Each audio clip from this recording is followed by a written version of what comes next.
बृजभूषण बनाम पहलवान केस में आज दो बड़ी खबर सामने आई। इस मामले में सबसे लेटेस्ट अपडेट तो यह है कि दिल्ली पुलिस ने पहलवानों के खिलाफ दर्ज केस वापस लेने की तैयारी कर ली है। इससे पहले आज बृजभूषण शरण सिंह के खिलाफ दिल्ली पुलिस ने पॉक्सो एक्ट में 550 पन्ने की और 6 महिला पहलवान के आरोप पर 1000 से ज्यादा पन्नों की चार्जशीट अदालत में दाखिल कर दी। पुलिस ने बृजभूषण शरण सिंह के खिलाफ पॉक्सो केस को बंद करने की सिफारिश की है, लेकिन उनके खिलाफ महिला पहलवानों के साथ आउटरेज ऑफ मोडेस्टी का केस चलता रहेगा। दरअसल पुलिस को 6 गवाह मिले हैं, जिनकी शिकायत पर बृजभूषण के खिलाफ धारा 354, धारा 354A और धारा 354D में केस दर्ज कर दिया गया है। ऐसे में सवाल यह है कि क्या बृजभूषण केस कमजोर हो गया है या फिर बृजभूषण बुरी तरह फंस गए हैं या बृजभूषण को बचा लिया गया है। क्या पहलवानों और सांसद की लड़ाई में असली पहलवान बृजभूषण शरण सिंह ही हैं? बृजभूषण बच जाएगा या जेल जाएगा? बृजभूषण बच गया या बचा लिया गया? क्या बृजभूषण पर हल्की धाराएं लगाई गई? जब से यह केस सामने आया है और उसके बाद से इस केस में जो हुआ है उसे देखकर तो यही लग रहा है कि बृजभूषण बच जाएगा, जेल नहीं जाएगा। ऐसा हम नहीं कह रहे हैं, ये क्रोनोलॉजी कह रही है। पॉक्सो केस में बृजभूषण की पहले ही गिरफ्तारी क्यों नहीं थी? क्या नाबालिग के पिता ने किसी दबाव में बृजभूषण पर केस किया? क्या बृजभूषण के दबाव में नाबालिग के पिता ने केस वापस लिया? क्या नाबालिग के पिता ने बृजभूषण के खिलाफ झूठा केस कराया? तो क्या बृजभूषण को फंसाने वालों पर उल्टा मुकदमा होना चाहिए? पॉक्सो केस में बृजभूषण को जितनी छूट मिली, क्या सबको मिलती है? क्या सियासी रसूख ने बृजभूषण के सामने पूरे सिस्टम को झुका दिया? क्या सिस्टम ने जानबूझकर महिला पहलवानों के मामले को लटकाया? बृजभूषण पर यौन उत्पीड़न के 2 आरोप लगाए गए थे। पहला नाबालिग से यौन उत्पीड़न का पॉक्सो वाला मामला था। दूसरा 6 महिला पहलवानों ने भी यौन उत्पीड़न का आरोप लगाया था। शिकायत करने वाली 6 महिला पहलवान पहले से कहती आ रही हैं कि बृजभूषण को गिरफ्तार करने की पर्याप्त वजह है, लेकिन बृजभूषण पर एक्शन नहीं लिया गया। जानबूझकर पॉक्सो मामले को पुख्ता सबूत के नाम पर लटकाया गया। आरोप है कि गिरफ्तारी से बचाने के लिए बृजभूषण को पूरा मौका मुहैया कराया गया, जिसकी वजह से नाबालिग ने शिकायत वापस ले ली। सवाल यह है कि क्या पॉक्सो के हर मामले में ऐसा ही होता है? एक अवयस्क लड़की इतने बड़े आदमी के खिलाफ पॉक्सो की शिकायत दर्ज करती है, यौन शोषण का आरोप लगाती है, और फिर सारा तंत्र, सारी पुलिस, इस देश की सत्ता, इस देश की सरकार, सरकार के मंत्री, सरकार के सांसद मिलकर एक तरफ उस लड़की के खिलाफ खड़े हो जाते हैं और संरक्षण बृजभूषण शरण सिंह को दिया जाता है और उस लड़की को गलत साबित करने पर लोग तुल जाते हैं। एक अवयस्क लड़की एक तरफ और पूरा तंत्र एक तरफ। क्या वो लड़ सकती है? क्या वो अपनी व्यथा को बता सकती है? यह देश की जनता तय करे कि क्या प्रभाव के तहत यह किया गया, क्या सत्ता का दुरुपयोग किया गया, क्या सारा तंत्र एक आदमी को बचा रहा था? क्योंकि अब एक बात साफ है, भारतीय जनता पार्टी का जो नारा है बेटी बचाओ बेटी पढ़ाओ, वो है बेटी डराओ और बृजभूषण बचाओ। पॉक्सो मामले में पुलिस ने क्लोजर रिपोर्ट के साथ 550 पेज की कैंसिलेशन चार्जशीट दाखिल की है।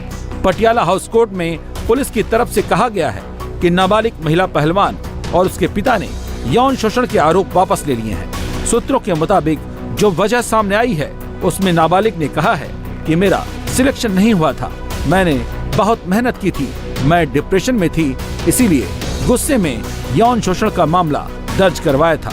सूत्रों से जो खबर सामने आई है, चार्जशीट में यह भी लिखा गया है कि नाबालिग ने 164 के तहत जो आरोप लगाए थे, पुलिस उसे अपराध वाली जगह पर ले गई, जहां जांच में पुलिस को कोई सुनसान जगह मिली ही नहीं जहां अपराध हो सकता हो।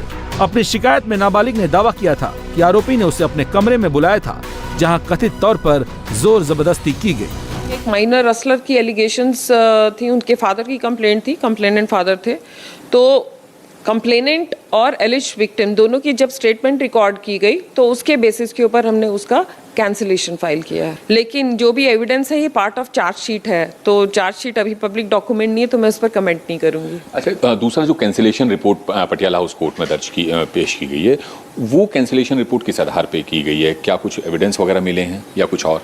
देखिए, इसमें मैंने बताया कि ये स्टेटमेंट जो कंप्लेनेंट थे, फादर थे जो एक एलिज्ड माइनर विक्टिम है, उनकी कंप्लेंट के ऊपर हुई थी और उनकी स्टेटमेंट के ऊपर, और फिर एलिज्ड जो विक्टिम है उनकी स्टेटमेंट के बेसिस के ऊपर ही कैंसिलेशन फाइल की गई है।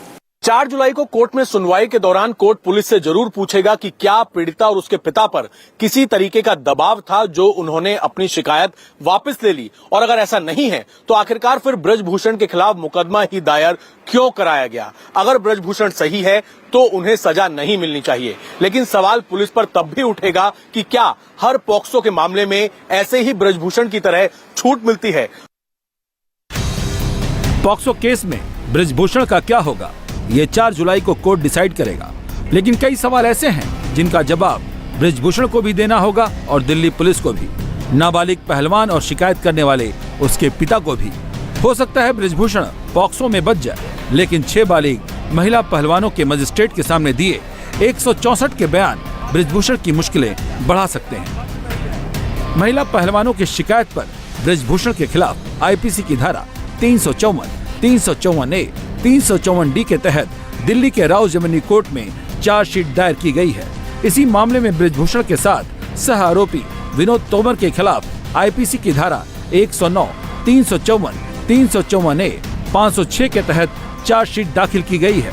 दिल्ली पुलिस ने महिला पहलवानों की शिकायत के आधार पर 1000 पन्नों से ज्यादा की चार्जशीट दायर की। ये पूरी चार्जशीट महिला पहलवानों के बयानों और तकरीबन 25 अन्य गवाहों के बयानों पर आधारित है। चार्जशीट में महिला पहलवानों ने एसआईटी को फोटो और दूसरे डिजिटल एविडेंस पेन ड्राइव के जरिए कोर्ट को मुहैया करवाए हैं। पीड़ितों ने अपने आरोपों के समर्थन में 5 तस्वीरें भी दी हैं। दूसरे देशों के कुश्ती महासंघों से डिजिटल साक्ष्य मंगवाए गए हैं। पुलिस ने आरोपी और पीड़िता का पिछले 10 साल का सीडीआर मांगा है, जो एक बड़ा दस्तावेज हो सकता है। 22 जून को राउज एवेन्यू कोर्ट में इसी पर सुनवाई होनी है। दिल्ली पुलिस ने ब्रजभूषण के खिलाफ तकरीबन 1100 पन्नों की चार्जशीट राउज एवेन्यू कोर्ट में दाखिल कर दी है। इस पूरे मामले के अंदर अब 22 तारीख को यानी कि 22 जून को सीएमएम कोर्ट में अगली सुनवाई होनी है। आज दिल्ली पुलिस की टीम केस की आईओ, कनॉट प्लेस थाने के एसएचओ, एसीपी और दिल्ली पुलिस के जो पीपी हैं वो राउज एवेन्यू कोर्ट में पहुंचे और यहाँ पे ड्यूटी मजिस्ट्रेट कोर्ट नंबर 205 में 1100 पन्नों की चार्जशीट दाखिल की। हम आपको बता दें कि 6 बालिग महिला पहलवान जो हैं उन्होंने ये आरोप लगाए थे कि ब्रजभूषण ने उनके साथ छेड़खानी की है। इस पूरे मामले के अंदर आईपीसी की धारा 354, 354A और 354D के तहत ब्रजभूषण के खिलाफ पुलिस ने एफआईआर दर्ज की थी। उसमें जांच की और जांच करने के बाद आज चार्जशीट जो है वो राउज एवेन्यू कोर्ट में दाखिल कर दी गई है। चार्जशीट में जो आरोप दिल्ली पुलिस ने लगाए हैं और जो साक्ष्य महिला पहलवानों ने दिए हैं, अगर कोर्ट ने उस पर सहमति जता दी तो ब्रजभूषण की परेशानी बढ़ सकती है। ब्रजभूषण के खिलाफ 354 महिला की लज्जा भंग करने के इरादे से उस पर हमला या आपराधिक बल प्रयोग करना, इसमें 1 से 5 साल तक की सजा और जुर्माने का प्रावधान है। ये एक गैर जमानती धारा है। 354 सेक्सुअल हैरेसमेंट की धारा लगाई गई है, जिसमें 3 साल तक की सजा और जुर्माने का प्रावधान है, लेकिन ये जमानती धारा है। उसी तरह से 354D ये पीछा करने का आरोप होता है, जिसमें 3 से 5 साल तक की सजा है। ये भी जमानती धारा होती है। हमने चार्जशीट फाइल करी है जी, और जज साहब ने इसे सीएमएम साहब के लिए रख दिया है जी। और सीएमएम साहब क्या ये 22 जून को आगे अग्रिम सुनवाई के लिए रखा। कौन से सीएमएम साहब है sir? CMM Rouse Avenue. Sir कौन से सेक्शन एक बार बता दीजिए, धाराएं बता दीजिए sir. Chargesheet has been filed under section 354, 354D, 354A and 506 part 1 of the IPC. Patiala House Court में सर क्या हुआ है सर? पटियाला हाउस कोर्ट में हमने कैंसिलेशन रिपोर्ट फाइल किया। This is cancellation of FIR sir. This is not cancellation FIR, this is cancellation. Sir, who is the accused in the? हम आपको बता दें कि आईपीसी की धारा 354 गैर जमानती है, जबकि 354A और 354D जमानती धाराएं हैं। पुलिस ने जो चार्जशीट दाखिल की है उसमें कई विटनेस के बयान दर्ज किए हैं, साथ ही एविडेंस के तौर पर कुछ फोटोग्राफ और फोटोग्राफ के अलावा पेन ड्राइव में कुछ अहम सबूत भी कोर्ट के सामने ब्रजभूषण के खिलाफ रखे हैं। इस पूरे मामले की अगली सुनवाई 22 जून को होनी है। 22 जून को राउज एवेन्यू कोर्ट में इस चार्जशीट पर संज्ञान लिया जा सकता है और उसी के बाद यह तय होगा कि सभी आरोपियों और साथ ही विक्टिम्स को चार्जशीट की कॉपी सौंपने के बाद पुलिस आगे कब सम्मन करके ब्रजभूषण को पूछताछ के लिए बुलाएगी ताकि केस की जांच को आगे बढ़ाया जा सके। ब्रजभूषण पर लगी 3 धाराओं में से 354 गैर जमानती है, 354A और 354D जमानती हैं। हालांकि कोर्ट चाहे तो अपने विवेक से 354 में भी जमानत दे सकता है। कई मामले जिनमें पुलिस या एजेंसियों को गिरफ्तारी की जरूरत नहीं पड़ती या मामले में काफी डिले हो जाता है, इनमें आरोपी को जमानत मिल जाती है। 354 में जमानत देना या न देना सिर्फ कोर्ट पर निर्भर करता है। आरोप संगीन है, लेकिन ब्रजभूषण अभी तक गिरफ्तारी से दूर है। जिस तरह से ब्रजभूषण पहले पॉक्सो और अब महिला पहलवानों की शिकायत के बाद भी बचा हुआ है, उससे कई सवाल उठ रहे हैं। मुझे सिर्फ इतना कहना है, जो बेटियां देश के लिए सम्मान की प्रतीक बनी थी, उनके संघर्ष को हमारी नेता, हम सबकी नेता आदरणीय प्रियंका जी ने न्याय दिलाने के लिए, उनकी आवाज उठाने के लिए सबसे पहले आवाज उठाई थी। परंतु भारत सरकार के खेल मंत्री अनुराग ठाकुर ने एक नहीं 2 बार बयान दिया। 15 तारीख के बाद बात करेंगे, 15 तारीख को देखेंगे, यानी उनको मालूम था क्या आने वाला है। आज जिस तरह क्लोजर रिपोर्ट लगी,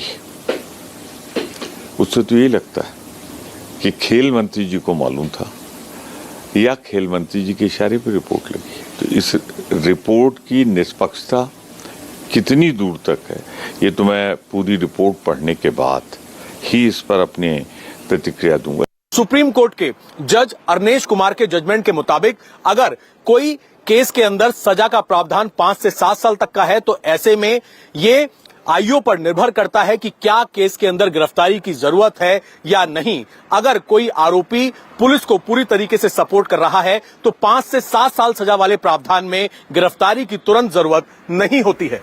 इंडिया टीवी हर वक्त हर जगह डाउनलोड करने के लिए सर्च करें India TV news Google play store या ऐप स्टोर पर।